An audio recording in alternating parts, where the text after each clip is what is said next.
Okay, Wendy, ready to go. Okay, good evening. Welcome to the Town of Auburn Planning Board meeting of Tuesday, July 21st. The meeting is now called to order at 7 p.m. As a preliminary matter, this is Wendy Steinhuber, Chair of the Auburn Planning Board.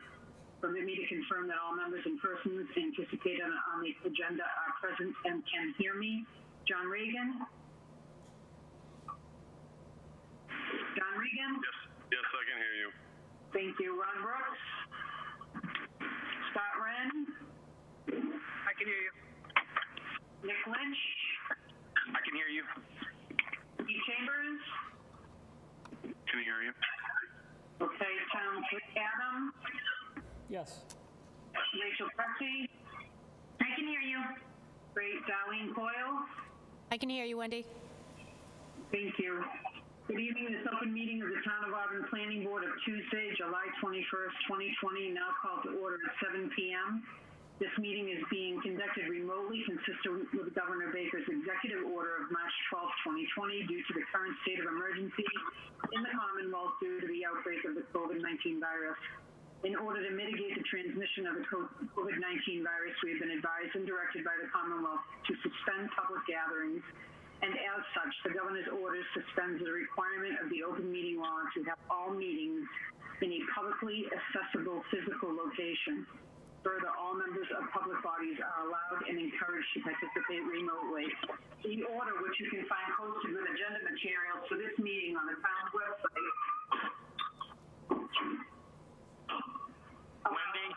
allow public bodies to meet entirely remotely, yes, so long as reasonable public access is afforded so that the public can follow along with the deliberations of the meeting. For this meeting, the Planning Board is convening by remote participation for the public only, although some members of the Planning Board are physically located in the Selectmen's meeting room in Town Hall. Those members and employees are practicing social distancing in accordance with the governor's orders. For the public to join the meeting remotely by telephone, call 1-312-757-3121 and enter access code 133-747-477. Or the public can join via computer at gotomeeting.com/join/133-747-477. The remote access information has been posted on the town's website identifying how the public may join. Please note that this meeting is being recorded by Auburn Cable Television. Accordingly, those members of the Planning Board, employees, and members of the public who participate, please be aware that other folks may be able to see you, and please take care not to screen share your computer. Anything that you broadcast may be captured by the recording. All supporting materials that have been provided to members of this body are available on the town's website. The public is encouraged to follow along using the posted agenda. We're now turning to the first item on the agenda, but before we do so, permit me to cover some ground rules for effective and clear conduct of our business and to ensure accurate meeting minutes. As chair of the board, I will introduce each speaker on the agenda. After they conclude their remarks, the chair will go down the line of members, inviting each by name to provide comment, question, or motions. Please hold until your name is called. Remember to speak clearly and in a way that helps generate accurate minutes. For any response, please wait until I yield the floor to you and state your name before speaking. If members wish to engage in discussion with other members, please do so through the chair, taking care to identify yourself. After members have spoken, I will afford public comment as follows. I'll ask first members of the public who wish to speak to identify their names and addresses only. And then I'll have a list of all public commentators. I will call on each by name and afford 3 minutes for any comments. Finally, each vote taken in this meeting will be conducted by roll call vote. If technical difficulties arise, we'll suspend the meeting while attempts to resolve are made. And to keep accurate minutes, noting any disconnections and reconnections of members. So the first item on the agenda this evening is the applicant Eastland Partners request a site plan approval under section 3.2.2.1 and 5.4 of the Auburn zoning bylaw for a two-family dwelling on property located at 28-30 Albert Street, Auburn, Mass, map 65, parcel 70. It's my understanding that there are still some details that need to be worked out for the drainage for the 40B project, and that this item will be continued, correct, Adam? That is correct. So I will entertain a motion to continue that public hearing to the next meeting, which is August 18th. 18th. Great, thank you. Madam Chairman, it's Ronnie Brooks. I'll make that motion.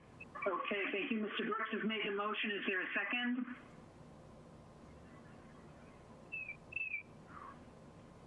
Could I have a second? I'll second the motion. Thank you, John. John Regan has seconded the motion. Any further discussion? All those in favor? Mr. Wren? Aye. Mr. Chambers? Aye. Mr. Brooks? Aye. Mr. Regan? Aye. Mr. Lynch? Aye. Wendy Steinhover, aye. It is a vote. Continued at 8:18. And in regard to that same item, we're going to hold the discussion of the reserve at Ashworth Hill construction cost estimate until that time also. The second item on the agenda is the Masad Family LLC requesting modification of site plan approval under section 9.4.1 of the Auburn zoning bylaws for parking, landscape, and site layout reconfiguration on property located at 54 Faith Ave. Who is here from the Masad Family LLC for that hearing? This is Mike Scott from Land Design Collaborative. Okay, Mike, would you like to give us an overview of the changes? Yeah, certainly. Thank you. Back in June, we forwarded the set of drawings that are up on the screen now. Just quickly, as you recall, Mr. Mass had constructed a parking lot and some drainage improvements on the west side of Faith Avenue. That was recently completed. And as a result of that, he asked us to look at changing the layout we had previously provided the board for the 54 Faith Ave site, primarily because his employees now park across the street, which freed up more space on the 54 Faith Ave side of the new Faith Avenue to provide customer parking and to provide for vehicle storage, so inventory storage, if you will. So this year, the Faith Ave Road was accepted by the town, and the town has turned the former portions of Faith Avenue over to the Massad family. I forwarded Adam Menard copies of those recorded documents a week or two ago, and they were done quite some time ago, but with the recording challenges at the registry, they lingered. So at this point, the town owns the new portion of Faith Ave, and Mr. Massad owns about 90% of the old Faith Avenue. And what he asked us to do, again, was to put as much customer parking up against the building as we could, and then provide as much inventory parking or storage on the building side of the road opposite that new parking lot he built. And so what we've done is we reconfigured the layout that we had sent previously, so now all the required parking for customers is up against the building, and the inventory storage is either facing the new street, so on the west side or left side on the plan, or it's over on the right side or the east side closer to the highway ramps. And so the plan that you're looking at right there is essentially the same plan as before, minus or with those couple significant changes. And the other thing this plan does is it's still consistent with the original plans we showed the planning board and the zoning board for, well, I say we, when I was at Waterman Design and WDA. The plans that we showed the town probably 4 or 5 years ago for the reconfiguration of this property once Mr. Massad acquired all the land that he's now acquired from the town. And it, on the side where the cursor is, that actually creates conforming parking. All the parking and storage of vehicles now shown here would conform to the town's 10-foot setback. That was accommodated by the retaining wall on the Faith Ave side or the west side. And then the layout of the lot that you're looking at here, or the parking areas you're looking at here, conforms to your 10-foot standard, which is something that's been lacking. It also provides adequate access for the fire department. Initially, Captain Morin submitted some comments that he was not satisfied with that layout, but last week we got him a plan and that he was satisfied with. It's the town's vehicle. It's a Sutphin ladder vehicle, and he acknowledged receipt of that plan last week, and I actually dropped off the hard copy this morning. I think the fire department's happy with this layout. And then the other two major changes are that this plan corrects the lack or deficiency in landscaping. There was an approved landscaping plan 7, 8 years, maybe 10 years ago now, that was never implemented. So this plan would correct that.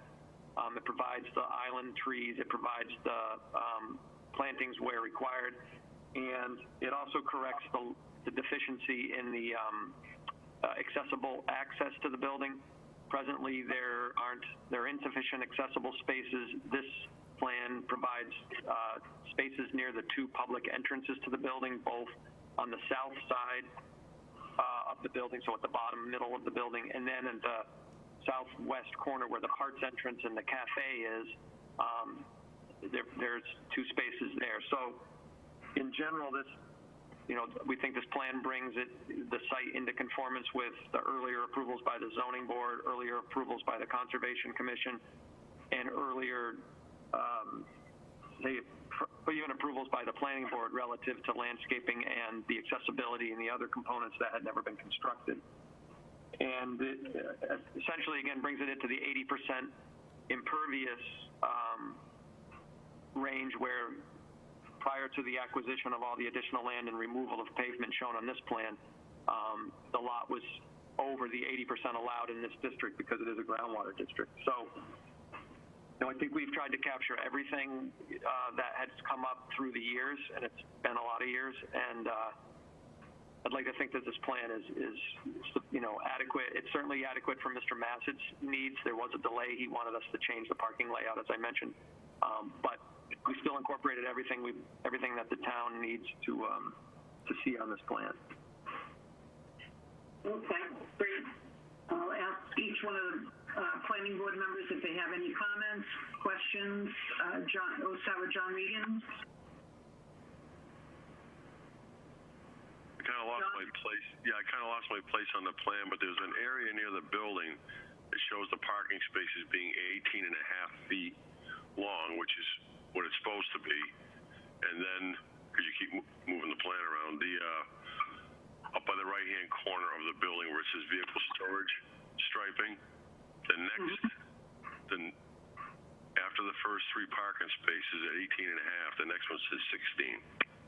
Right. Those are labeled vehicle storage spaces. So all of the inventory storage spaces on this plan are 16 by 7.5, which is enough to store a vehicle stacked together, as he does with all his inventory. We did not count any of those spaces. They're not tabulated as the required parking. So this provides the adequate customer parking, and again, the employee parking is across the street. And there's also 34 bays in the building, which there are 34 customer vehicles in the building as well. Okay, and then I was looking at the drainage. C201.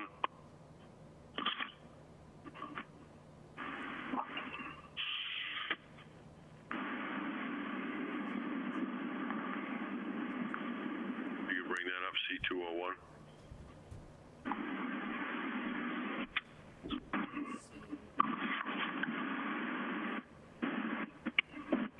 Slow.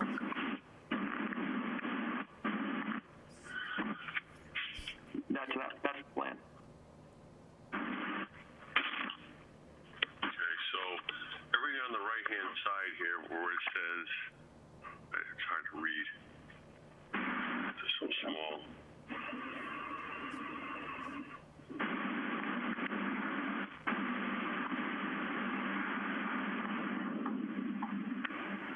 I'm not jumping all over the page.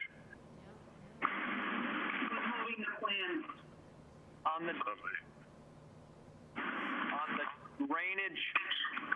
drainage and utility design, we did not change anything other than the grading of the parking lot and raising or lowering, generally raising of rims to meet the new grades. And that's a function of as you drive around the old portion of Faith Ave where the retaining wall was constructed, or on the right or the east side, the design fills that hole in, if you will, makes it planar with the rest of the parking lot. So in that part of the site, those structures that were recently installed as part of the subdivision or the parking lot across the street, we're calling for those structures to come up. Yeah, well, down where the catch basin is to be abandoned. Yeah. I didn't know what the process was for your abandonment, and then above that, toward the top of the page, it looks like everything drains into the Mass Pike ramp. Now everything drains back, except for a little portion of the that lower part of Faith Ave. So presently Faith Ave all drains directly into that catch basin that says plug and abandon. That catch basin that was part of the Faith Ave road system, and that dumps out directly to the wetland that's just at the bottom of the screen there, the bottom of the sheet. So rather than raise that grade up and continue to dump stormwater directly into the wetland, what we're showing is the water's going to run down into that riprap ditch that was installed as part of the subdivision road. So there's actually a channel that runs around the right side. On the right-hand side of the road, that's a riprap channel? Yeah, that's the riprap channel. So rather than the water going directly into the wetland, it'll go into that channel now. How did you plan on abandoning the catch basin? Just filling it, or? Yeah, I think they're going to have. I mean, they're going to have to tear that wall apart as well. So I think they ought to fill it with concrete, sand. Yeah. And then when you get to your details on sheet C401, I just have a couple 401? questions. If you can bring that up. Just give us a moment, John. Thanks.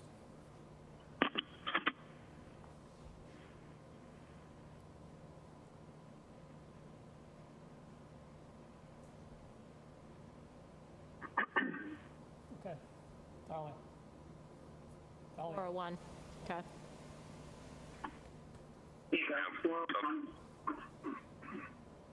not the same 401 I have, but anyway, on your flush precast concrete curb detail, I don't understand why you have a concrete curb flush with pavement and grass.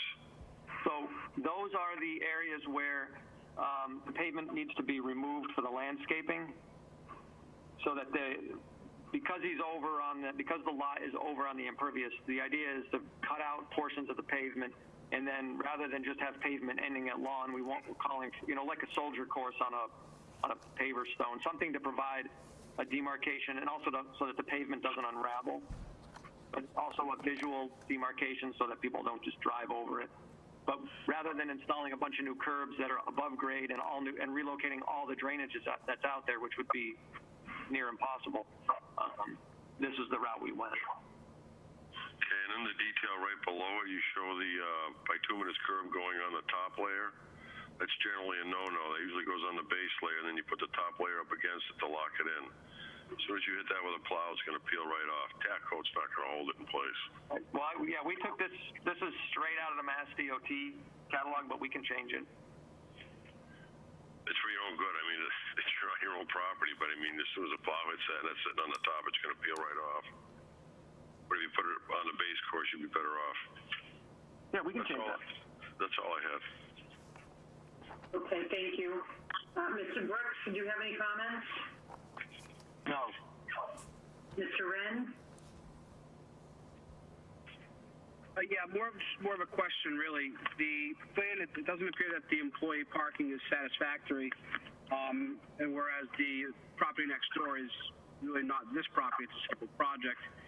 That doesn't trigger any needs for variances or anything else, does it? This is Adam. Not to my knowledge, Scott. I think it's more of an operational thing. I don't think it triggers anything. Okay. Logistically, I think it's fine because it's right next door. So I don't really have a problem with it. I just wanted to make sure we were not approving something that we should have sent back to zoning. And if I may, there's adequate space out here to put all the employee parking back on here. It would just mean shifting the display and inventory to the other side of the street. So we're trying to keep customers from having to walk across the street multiple times a day. That's really the objective here. And I like that idea a lot, actually. So that's all I got. Okay, Mr. Lynch? I'm all set at this time. Okay, Mr. Chambers? All set, no comments. Okay, great, thank you, and I'm all set. So, is there any public comment? Any comments from the public on this? Hearing none, I'll entertain a motion to approve as presented. Brenda, excuse me, if you want to close the public hearing first. Oh, my apologies, yes. Make a motion to close the public hearing. I'll make that motion, Wendy. Mr. Brooks has made the motion. Is there a second? This is Nick. I'll second it. Nick Lynch has seconded it. All those in favor? Mr. Reagan? Aye. Mr. Brooks? Aye. Mr. Wren? Aye. Mr. Lynch? Aye. Mr. Chambers? Aye. Wendy Steinhuber, aye. It is a vote to close the hearing. Now I'll entertain a motion to approve the modification of the site plan as presented. Scott Wren, I'll make the motion to approve the modification with the finding that the modifications are minor in nature. I don't believe we need to make them a minor modification. That's, Wendy, this is Adam, that's correct. This is already a public hearing, so we don't need to make a determination whether it's minor or not. Thank you. Let's Okay. strike that. I'll make the motion to approve the modification of the site plan. Mr. Wren has made the motion. Is there a second? I'll second it, Wendy. Mr. Brooks has seconded it. Any further discussion? All those in favor? Mr. Reagan? Aye. Mr. Brooks? Aye. Mr. Wren? Aye. Mr. Lynch? Aye. Steve Chambers? Mr. Chambers? Aye. Wendy Steinhuber, aye. It is a vote. You're all set. All right. Well, thank you very much. Mr. Masters will be ecstatic. All right. Thank you, Mr. Scott. Have a good night. Thanks, you too. Take care.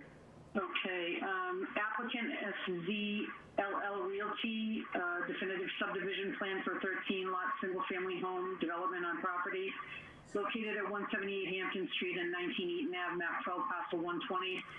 This hearing has also, Adam, it's been continued.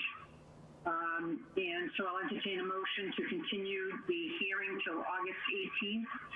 Will someone make that motion? I'll make that motion. Okay, Scott Wren made the motion. Is there a second? John Regan, I'll second it. Mr. Regan seconded. All those in favor? Mr. Regan? Aye. Mr. Brooks? Aye. Mr. Wren? Aye. Mr. Lynch? Aye. Mr. Chambers? Aye. Wendy Steinhuber, aye. It is a vote. This has been continued to August 18th. We are, the next order of business is site plan modification, Eversource 7, 8, 10, 12, West Tech Drive. Is there someone here for Eversource? Yes, Madam Chair, Attorney Todd Broder here for Eversource, the applicant. Okay. Go ahead, Mr. Broder. Thank you. A couple of months ago, we were before you on a redevelopment of the former FedEx facility and some adjacent parcels. We talked to you about the project in a lot of detail. And since that time, the project team has decided to make a few changes. And so we're bringing you those changes tonight so that you can be aware of what's going on and so that you can approve those as well. So there are really two big changes that kind of drive the whole conversation. And one is the we talked to you about a training yard facility, which was going to be to the side of the building as it's shown on the site plan there on the right-hand side of the plan. The training yard facility included some overhead wires, included some gas facilities, and a modification of a neighborhood and training facilities in that area. That part of the program has been taken off the plans. There has been an acquisition of another utility company which has an existing training facility nearby. And so the training facility portion of this project is no longer necessary and so no longer a part of the program. So all of the associated site changes with that portion of the property have been deleted from the plans. The second piece of that is because there is going to be that is not going to be that element of the training yard. That was a driver in a desire to add to the existing building. So the second large change here is that that building addition has been removed from the project, and they're going to work within the existing footprint of the building, reconfiguring the spaces as needed for office and other areas as we described in our initial hearing. But the addition to the project is no longer necessary, and so was removed from the plan. There will still be around 100 employees on site. We think at any given time. That's down from much more than that. We had talked about possibly as many as 200 on site with the training facility in full use. So it's somewhere around 100 or so now. So a little less of an intense use there. And so that also drives a couple of smaller changes. There was a retaining wall out the front of the building close to the exit drive, which has now been removed because we can do a little better on the grading and we don't need the retaining wall. And also we've realigned that driveway a little bit because there's an electrical conduit which runs under the former location. So to work around that issue and all the details that go with that, we've realigned that exit driveway slightly so that it comes out onto West Tech at a slightly different point than it did previously. Those are the two large kind of overall issues, changes. There are some further details that get driven from that. There's a little bit of a different landscaping look. The parking in the front is slightly different. The site lighting is maintained. We also provided to you with the application materials a little bit of a report on stormwater. Wanted to make sure you understood that really nothing is being negatively impacted here. We've removed the stormwater concepts from the training yard facility, of course, but what was proposed on the site with the building is to remain, and it doesn't have any negative impact on what was previously proposed or what needs to be done here on the project. Those were really the big changes. There is a project narrative that we submitted, which has some additional comments on there, but those are really the ones that I wanted to highlight, to share with you. And of course, we have members of the project team on the line as well if there are questions about how these changes specifically impact the site. But I thought that was a good summary anyway of what we were changing here. Okay. All right. Do any of the board members have questions or comments? I'll start with you, Mr. Regan. Yeah, I have a few questions. Okay. On sheet CS 101, top left corner where it says material storage, it doesn't say what the surface is. I couldn't find it anyway. I don't know if it's pavement or dirt or whatever.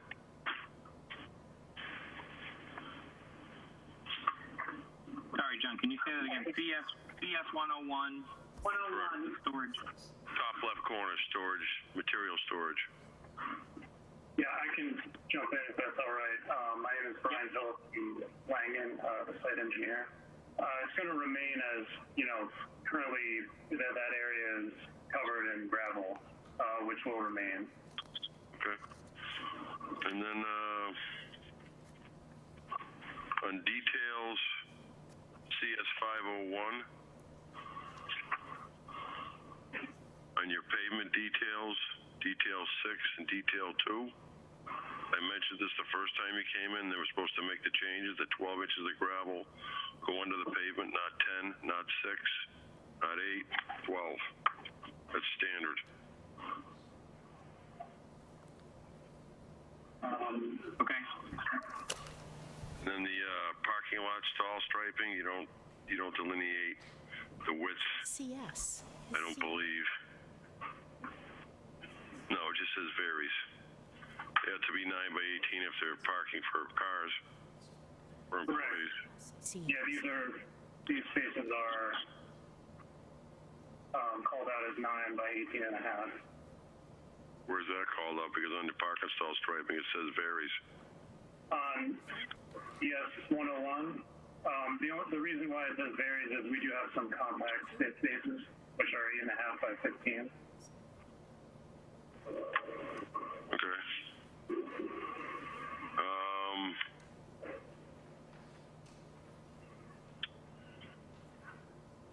When we go to your concrete pad, I don't know if that's just on sheet CS 502, detail 4. I don't know if you're putting one of those in anymore or not. If you're not, then it doesn't really matter. We are not disposing. Okay. On the grading and drainage plan, CG 101, if you go to the middle of the page where it shows I think it's a 23-foot section of drainage.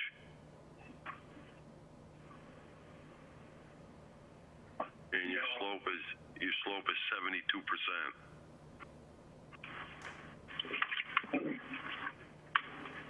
You got 7.26 feet of pitch across the road. I don't understand that. I'm sorry, where is that thing? It's right at it's right at the top of the page. And if you look, there's an island there that's a trapezoid, and one right next to it, and right above it is the line that goes across the road. It's right above where it says 10 linear feet at 12-inch HDPE. 16 linear feet at 12-inch HDPE. Yes. There's one of those inverts. Looks like there's 7.26 feet of pitch across the road. That's pretty steep.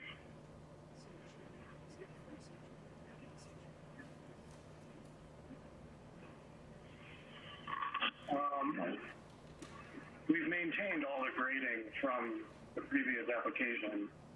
Yeah, but I think I mentioned this the first go around too. If it's that steep and your other lines are really flat and you have a heavy rainstorm, you're going to overwhelm the flat drain.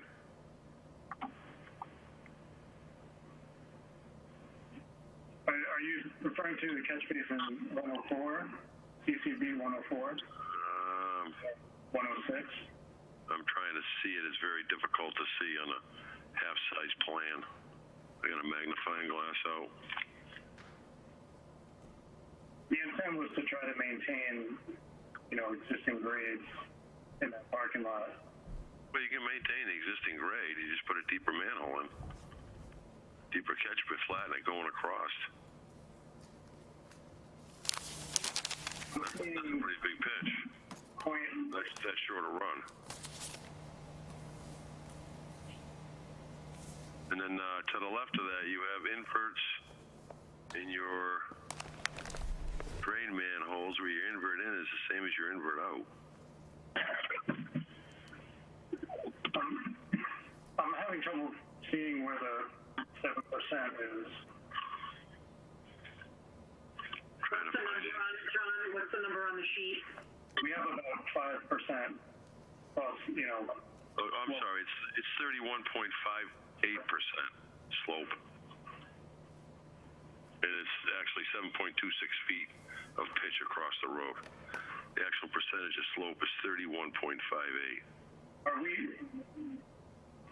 is this, you know, we are looking at 30 scale at full size. So it would be 60 scale if you have the half size.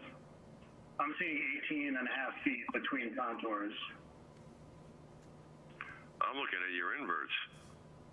It says 12 inch, 23 linear feet, 12 inch HDPE at 31.58%. Oh, my mistake. I thought you were talking about the parking lot. Yes, we do have that slope within the pipe. You know, if you have catch bases there feeding that, that's going to overwhelm your flat lines because the rest of your lines are flat. If you go up on that same list of structures, you'll see inverts in and inverts out the same. 12 inch west, 12 inch east, 533, 533. Both in, then you go to invert out, 533. How does that work? The inverts are set at the same elevation for the storm manholes. Since when? That's not a standard. Why would you have pitch across the manhole at least a tenth? Typically for a storm, we do set invert in and out at the same elevation. But conversely, then you have an invert going across the road at 7.26 feet of pitch and a 31.58% of pitch. So that doesn't jive with me. It's either one way or the other. I don't know why you can't put a deeper catch basin in and flatten the pipe going across to like 2%. We were trying to minimize, you know, the amount of excavation. Yeah, but you're making something that's not going to work in the long term. These two catch basins, they're at the end of the parking lot. They're going to catch all this. It's going to fire down that 12-inch pipe into another 12-inch pipe that's flat. You know yourself that if you take a 12-inch pipe and put it vertical, it carries as much as a 24-inch horizontal. So a 12-inch pipe at this slope right here will probably carry as much as an 18-inch pipe. And you'll overwhelm the 12-inch train. I'm just going to, I'll bring up our stormwater report for that. We do, you know, we are showing the pipe calculations for that storm. And then, and all of this is, you know, we did send back a response to comments, you know, addressing all of the comments through the first round of permitting, you know, which, you know, all of that was approved. And we have not made any changes since that. But I think I brought this up when the young lady was doing the representation, and I showed her all that stuff, and she said she corrected. Obviously, it didn't get corrected. You may have done it with conservation or zoning board or whatever, but you didn't do it with the planning board. We did resubmit a response to comments, which is dated 19 December 2019. You know, there's 4 pages of comments, which. Yeah, 7 months ago.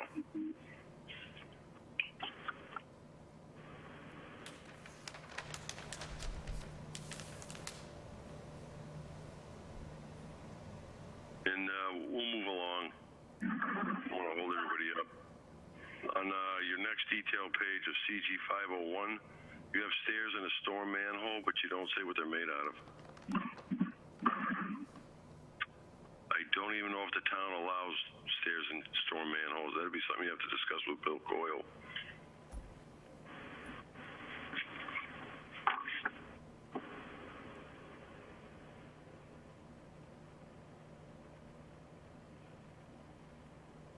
Yeah, those are to be metal steps. Metal steps? They still make aluminum steps? I thought they all use the neoprene now. Hardened plastic. They don't rot. Yeah. I'd have to go back and look.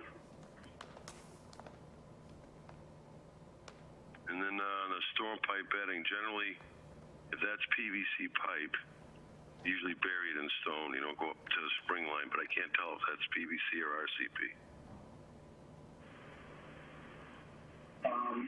our storm pipe is, the majority is HDPE, with one RCP pipe. Yeah, well, if it's HDPE pipe, you should bury the entire pipe in stone. Just a suggestion. It'll collapse if you don't over time.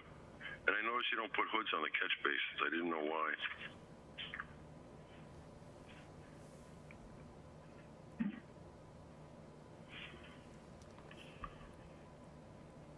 And then on your sheet CU 101, top left, your utility piping calls for Schedule 40. I don't know what the depth is, but if it's shallow enough, it may call for Schedule 80.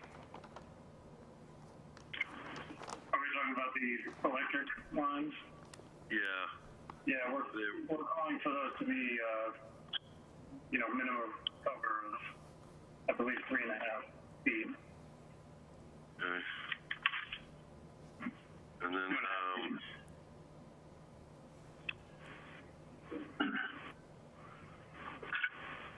I see you're encasing your duct banks if you're putting any in concrete, which is good. And then, are you putting water main in? Or no, is this just another boilerplate detail? Yeah, we are reusing the existing water line, with the exception of a small portion of the pipe will be relayed, reconnects to the building. What size pipe is that? We have a 2-inch domestic and Never 4-inch. Never mind, I was into the thrust blocks and the megalugs. That's all I have. Okay, so how do you plan on responding to Mr. Reagan's notes on the grading for the pipe and the runoff? You're going to make those corrections? Pardon, the grading on the pipe and... Because maybe it wasn't caught before, but it's been caught now and it needs to be addressed. The grading on the pipe, you would like, should we resubmit the calculations, or you'd like us to bring that grading or the pitch down? I like you to bring the pitch down because you're going to overwhelm the 12-inch flat line, because that line is flat. Okay, we can reduce the slope of that pipe. And is it possible to, we can send these drawings in, tomorrow. Would it be possible to approve this modification with, the condition that we'll, resend that plan in tomorrow with the revised pipe? So let's ask the board. Mr. Regan? I would say yes, but I'd also like that the detail on all the pavement show 12 inches of gravel instead of 6 and 10. 12 inches standard, especially under a road. Sidewalks take 6. Okay, so with all of the comments that you made, that's the revised plans, that's what we want to see.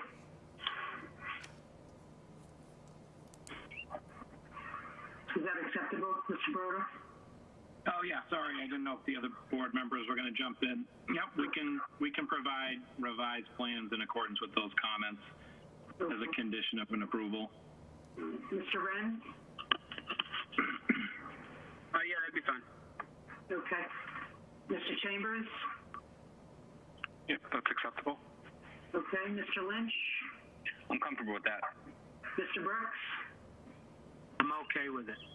Okay, me too. All right. Wendy Steinover, yes, I'm okay with it as well. All right, I'll entertain the motion that this is a minor modification. You're up, Scott. So moved. Okay, is there a second to the minor modification? I'll second it, John Regan. Mr. Regan seconds it. All those in favor, Mr. Regan? Aye. Mr. Brooks? Aye. Mr. Wren? Aye. Mr. Lynch? Aye. Mr. Chambers? Aye. Wendy Steinover, aye. So it is a minor modification.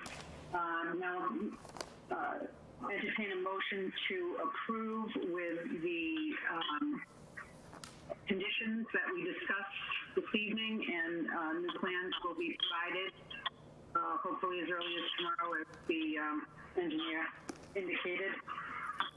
So I'll entertain a motion.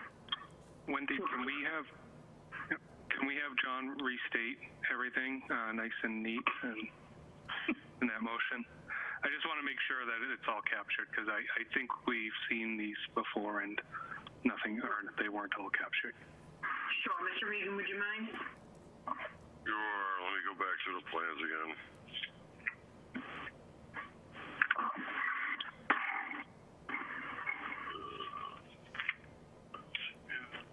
Okay, CG 101, sheet CG 101, between the catch basins on the southwest side of the road near the top of the page, I believe they're 106 and at least 106, but from there across to the street to the manhole, 105. That slope needs to be flattened. Okay. And then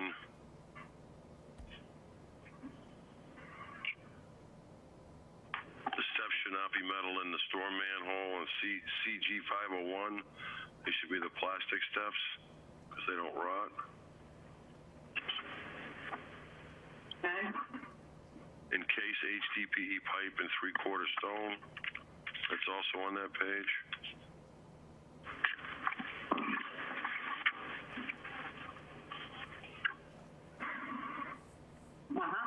I think that's it.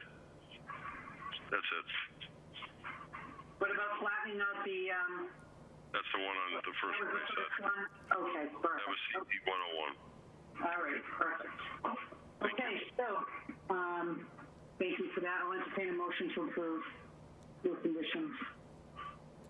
I'll make the motion to approve based on the conditions just said. Okay, John Regan has made the motion. I'll second the motion, Wendy. Okay, Ron Brooks is second. Any further discussion? All those in favor, Mr. Regan? Aye. Mr. Brooks? Aye. Mr. Wren? Aye. Mr. Lynch? Aye. Mr. Chambers? Aye. Wendy Steinhilber? Aye. It is a vote. Thank you. Thank you to the members. Thanks for dealing with it in this fashion. I really do appreciate it. Have a good night. Moving on to the next item, there was a letter that we received from Eileen Lassard in regards to the Albert Street subdivision, and I just want to read it into the record. Dear Planning Board, as the owner of property located at 11 Blaker Street that crosses over the corner of the intersection of Albert and Blaker Street, I have grave concerns about the proposed use of Albert Street as the major and only access road to the proposed subdivision by Eastland Properties. The street is small and will not be able to accommodate the massive increase in type of traffic that 300 additional unit homes will require. The street is only 24 feet wide currently. According to the Auburn Municipality's regulations, which we're not really sure what she's referring to here, it looks like a housing regulation database for Massachusetts municipalities. The regulations refer to the acceptable width of major roads leading to subdivisions. Albert Street needs to be 40 feet wide. The additional footage required is well outside the town's right-of-way leeway.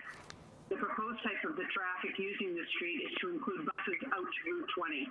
Pedestrians are to be allowed to flag down buses and have them stop anywhere on this street for pickup purposes.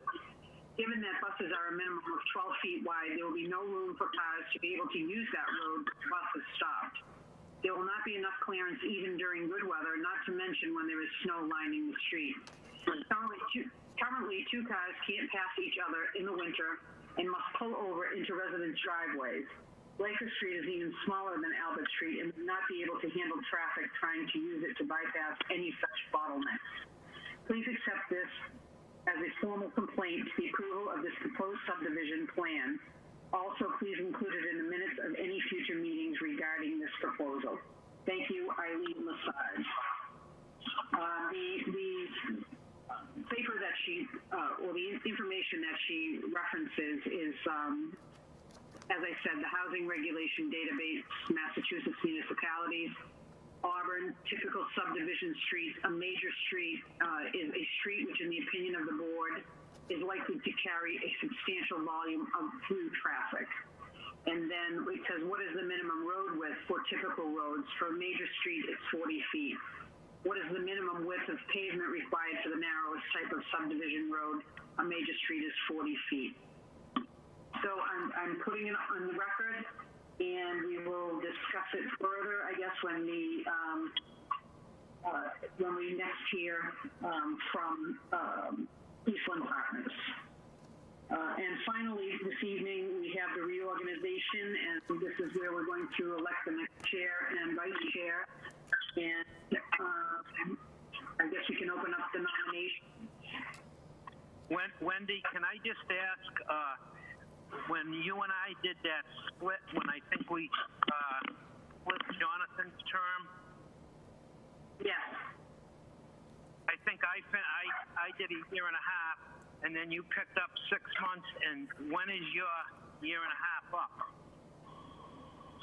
Well, I think, it's now, the end of June.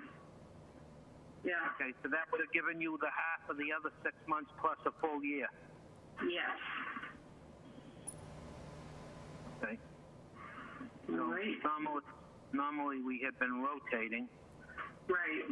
Yep. But and I'd like to nominate John Reagan for chair. I'll second that motion. Okay. Wendy Steiner has made the nomination. Ron Brooks has seconded. Any other nominations? I'd like to nominate Scott Wren as vice chair. I'll second that motion. All right, John Reagan, Wendy Steiner has made the motion. John Reagan has seconded it. Any other nominations? So just take a vote. Hello, Adam. Yes, take a vote, please. I can give a roll call. Wendy? Yes. John Reagan? Yes. Ronnie Brooks? Aye. Scott Wren? Aye. And Nicholas Lynch? Aye. And Steve, you're an associate, so I don't think you don't get a vote. All right. And then the vote for the vice chair. So, Wendy Steinhilber? Aye. John Reagan? Aye. Ron Brooks? Aye. Scott Wren? Aye. And Nicholas Lynch? Aye. All right. So we have a new chair and a new vice chair. Congratulations, and wish you the best for the coming year. We do have minutes for the June 23rd meeting. I have submitted a few changes directly to Rachel and Adam. Is there any other changes, corrections, deletions, additions? Hearing none, I'll entertain a motion to approve the meeting minutes. So moved. Scott Wren. Scott Wren has made the motion. Is there a second? I'll second it, John Regan. John Regan has seconded. All those in favor? Mr. Regan. Aye. Mr. Brooks. Aye. Mr. Wren. Mr. Wren. Oh, aye. Sorry. Mr. Lynch. I'm going to abstain because I don't think I was at the 23rd meeting. Oh, I'm sorry, you're right. You weren't. And Wendy Steinhuber, aye. It is a vote. Okay. Accept the meeting minutes. Adam, was there anything else this evening? No, I think you covered everything.